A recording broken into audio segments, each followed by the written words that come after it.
ನೋಡ್ರಿ, ನಾವು ಗೋಧಿ ಹಿಟ್ಟಿನ ಬೋಂಡ ಮಾಡೀವಿ. ಈ ಗೋಧಿ ಹಿಟ್ಟಿನ ಬೋಂಡ ಹೆಂಗೆ ಮಾಡೋದು ಅಂತ ನೋಡ್ಕೋಬೇಕಂದ್ರೆ ನಮ್ಮ ವಿಡಿಯೋನ ಸ್ಕಿಪ್ ಮಾಡ್ಲಾರ್ದಂಗೆ ಕೊನೆವರೆಗೂ ನೋಡ್ರಿ. ಅಂದ್ರೆ ಗೋಧಿ ಹಿಟ್ಟಿನ ಬೋಂಡ ಹೆಂಗೆ ಮಾಡೋದು ಅಂಥೇಳಿ ನಿಮಗೂ ಗೊತ್ತಾಕೈತಿ. ನೋಡ್ರಿ, ಭಾಳ ಮಸ್ತ್ ಅಂದ್ರೆ ಭಾಳ ಮಸ್ತ್ ಆಗಿವ್ರಿ. ಆರೋಗ್ಯಕರ ಒಳ್ಳೇದ್ರಿ. ಸ್ಕಿಪ್ ಮಾಡ್ಲಾರ್ದಂಗೆ ಈ ವಿಡಿಯೋನ ಕೊನೆವರೆಗೂ ನೋಡ್ರಿ. ಎಲ್ಲರಿಗೂ ನಮಸ್ಕಾರ. ಇವತ್ತು ನಾನು ನಿಮ್ಗೆ ಗೋಧಿ ಹಿಟ್ಟಿನ ಬೋಂಡ ಹೆಂಗೆ ಮಾಡೋದು ಅಂತ ತೋರಿಸ್ಕೊಡ್ತೀನಿ ನೋಡ್ರಿ. ನಾನು ಅರ್ಧ KGಗಿಂತ ಸ್ವಲ್ಪ ಕಡಿಮೆ ಗೋಧಿ ಹಿಟ್ಟು ತೊಗೊಂಡಿನಿ. ಸ್ವಲ್ಪ ಸಕ್ಕರೆ, ರುಚಿಗೆ ತಕ್ಕಷ್ಟು ಉಪ್ಪು, ಸ್ವಲ್ಪ ಅಜ್ವಾನ, ಜೀರಿಗೆ ತೊಗೊಂಡಿನಿ. ಇವನ್ನ ಇದಕ್ಕೆ ಹಾಕ್ಕೊತೀನಿ. ಸ್ವಲ್ಪ ಶುಂಠಿ ಬೆಳ್ಳುಳ್ಳಿನ ಜಜ್ಜಿಟ್ಕೊಂಡೇನಿ ರೀ, ಅದನ್ನು ಇದಕ್ಕೆ ಹಾಕ್ಕೊತೀನಿ. ಸ್ವಲ್ಪ ಎಣ್ಣೆ ಹಾಕ್ತೀನಿ ರೀ ಇದಕ್ಕೆ, 1-2 ಟೇಬಲ್ ಸ್ಪೂನ್ ಅಷ್ಟು. ಈಗ ಚೆಂದಾಗೆ ಮಿಕ್ಸ್ ಮಾಡ್ಕೊಳ್ಳೋಣ ರೀ.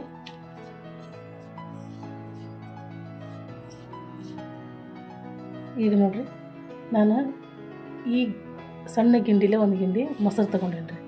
ಇದಷ್ಟು ಮೊಸರು ಹಾಕ್ತೇನೆ ರೀ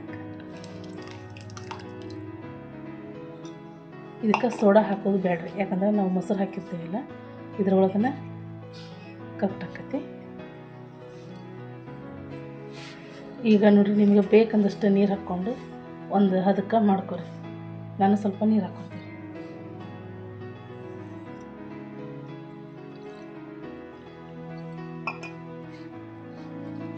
ತೀರಾ ಗಟ್ಟಿನೂ ಬೇಡ, ತೀರಾ ಅಳಕನೂ ಬೇಡ, ಒಂದು ಲೆಕ್ಕಕ್ಕೆ ಮಾಡ್ಕೊಳ್ಳೋಣ. ಬಜ್ಜಿ ಮಾಡ್ತೀವಲ್ಲ, ಅದಕ್ಕಿಂತ ಸ್ವಲ್ಪ ಗಟ್ಟಿ. ನೋಡಿರಿ, ನಾನು ಈ ಥರ ಕಲಿಸ್ಕೊಂಡೇನೆ ಹಿಟ್ಟು. ಈಗ ಇದನ್ನು ಒಂದು ಅರ್ಧ ಗಂಟೆ ನೆನೆಯಾಕೆ ಬಿಡೇನ್ರಿ. ಒಂದು ಅರ್ಧ ಗಂಟೆ ನೆನಿತಂದ್ರೆ ಹಿಟ್ಟು ಭಾಳ ಚಲೋ ಬರುತ್ತೆ. ಸ್ವಲ್ಪ ಕೈಲೇ ಹಿಂಗೆ ಮಾಡ್ಕೊರಿ ಹಿಟ್ಟು.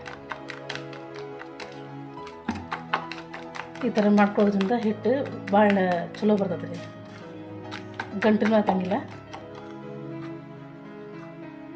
ಈಗ ಒಂದು ಅರ್ಧ ಗಂಟೆ ನೆನೆಯಾಕೆ ಬಿಡೇನ್ರಿ. ಒಂದು ಅರ್ಧ ಗಂಟೆ ಬಿಟ್ಟು ನಾವು ಬೋಂಡ ಮಾಡ್ಕೊಳ್ಳೋಣ. ನೋಡ್ರಿ, ಈಗ ಅರ್ಧ ಗಂಟೆ ಆಗೈತಿ, ಹಿಟ್ಟನ್ನು ನೆನೆದೈತಿ. ಈ ಹಿಟ್ಟಿಗೆ ನಾನು ಸ್ವಲ್ಪ ಕರಿಬೇವು, ಕೊತ್ತಂಬರಿ ಹಾಕ್ಕೊತೀನಿ ರೀ. ಈಗ ಇದನ್ನ ಚೆಂದಾಗಿ ಮಿಕ್ಸ್ ಮಾಡ್ಕೊಳ್ಳೋಣ್ರಿ. ಎಣ್ಣೆ ಕಾಯಕ್ಕಿಟ್ಟೀವಿ. ಈಗ ಬೋಂಡ ಮಾಡ್ಕೊಳ್ಳೋಣ್ರಿ. ನೋಡಿರಿ, ಹಿಟ್ಟು ಭಾಳ ಚಲೋ ಬಂದೈತೆ ನೋಡಿರಿ. ನೋಡಿರಿ, ಈಗ ಎಣ್ಣೆನ ಕಾದೈತಿ. ಸ್ವಲ್ಪ ಕೈ ನೀರು ಹಚ್ಕೊಂಡ ಮಾಡ್ಕೊಳ್ಳಿ, ಇಲ್ಲಾಂದ್ರೆ ಲಘು ಬಿಡಂಗಿಲ್ಲ ರೀ ಇವು.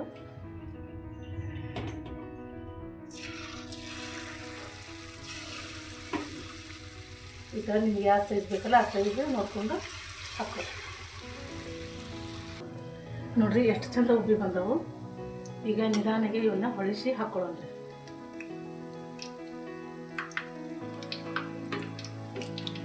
ಇವನ್ನ ಮೈದಾ ಹಿಟ್ಟಿನೊಳಗೂ ಮಾಡ್ಕೋಬೋದು ರೀ.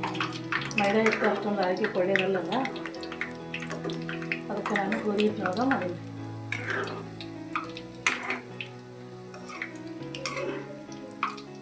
ಸ್ವಲ್ಪ ಬ್ರೌನ್ ಕಲರ್ ಬರೋವರೆಗೂ ನೋಡಿಕೊಂಡು ನಿಧಾನಕ್ಕೆ ಹೊಳಿಸಿ ಹಾಕೋ. ನೋಡಿರಿ, ಕಲರ್ ಎಷ್ಟು ಚಲೋ ಬಂದವು. ನೀವು ಮನ್ಯಾಗ ಟ್ರೈ ಮಾಡಿ ನೋಡಿರಿ ಹೆಂಗೆ ಆಗ್ತೈತೆ. ಇನ್ನೊಂದು ಸ್ವಲ್ಪ ಬ್ರೌನ್ ಕಲರ್ ಬರ್ತಿದ್ದೀವಿ. ಉರಿನ ಮೀಡಿಯಮ್ ಇಟ್ಬೇಕು, ತೀರ ಜೋರು ಅಲ್ಲ, ತೀರ ಕಡಿಮೆನೂ ಅಲ್ಲ.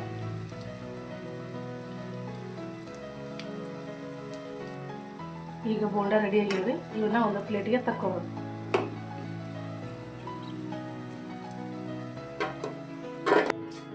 ನೋಡಿರಿ, ಈಗೆಲ್ಲ ತಗೊಂಡೇನೆ. ಇನ್ನೂ ಒಂದು ಸಲ ಹಾಕಿ ತೋರಿಸ್ತೀನಿ. ಈಗ ನಿಮ್ಗೆ ಯಾವ ಸೈಜಿನ ಬೇಕಲ್ಲ ಆ ಸೈಜ್ ಬಿಟ್ಟು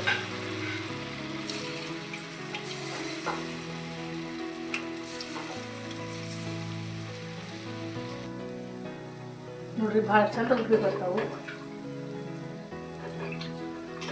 ಇದಕ್ಕೆ ನಾವು ಸೋಡಾ ಹಾಕಿಲ್ರಿ, ನಾವು ಹುಳಿ ಮೊಸರು ಹಾಕ್ಕೊಂಡೇವಿಲ್ಲ, ಅದಕ್ಕೆ ಇಷ್ಟು ಚಲೋ ಬರ್ತದೆ.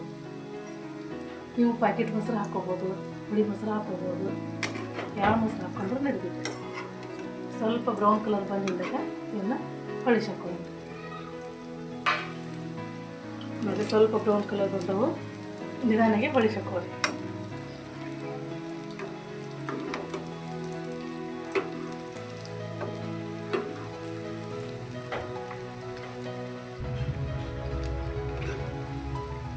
ಸ್ವಲ್ಪ ನಿಧಾನಿಗೆ ಹಿಂಗೆ ಕೈಯಾಡಿಸ್ಕೊಳ್ಳೋದು. ನೋಡಿರಿ ಈಗ ಇವು ರೆಡಿ ಆಗ್ಯಾವು. ಇವನ್ನ ತಕೊಳ್ಳೋಣ.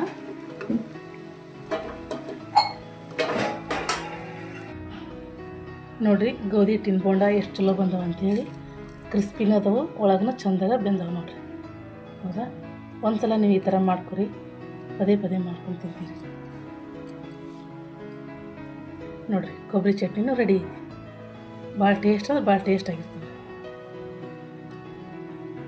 ಆ ರೆಸಿಪಿ ನಿಮಗೇನಾರ ಇಷ್ಟ ಆಗಿತ್ತಂದ್ರೆ ನಮ್ಮ ವಿಡಿಯೋಕ್ಕೆ ಒಂದು ಲೈಕ್ ಕೊಡಿರಿ. ನಿಮ್ಮ ಅನಿಸಿಕೆನ ಕಮೆಂಟ್ ಬಾಕ್ಸ್ ಒಳಗೆ ತಿಳಿಸ್ರಿ. ಹೊಸದಾಗಿ ಯಾರು ನಮ್ಮ ಚಾನಲ್ ನೋಡೋದ್ರಿಂದ ಸಬ್ಸ್ಕ್ರೈಬ್ ಮಾಡ್ಕೊಂಡು ನೋಡಿರಿ. ಕೊಬ್ಬರಿ ಚಟ್ನಿ ಹೆಂಗೆ ಮಾಡೋದು ಅಂಥೇಳಿ ಹಿಂದೆ ಒಂದು ವಿಡಿಯೋದಾಗ ಹೇಳಿದ್ದೆ ನಾನು. ಕೊಬ್ಬರಿ ಚಟ್ನಿ ಬೇಕಾದ್ರೆ ಅದನ್ನು ನೋಡ್ಕೊಂಬರ್ರಿ ವಿಡಿಯೋನ. ಈ ವಿಡಿಯೋ ನೋಡಿದ್ದಕ್ಕೆ ಧನ್ಯವಾದಗಳು.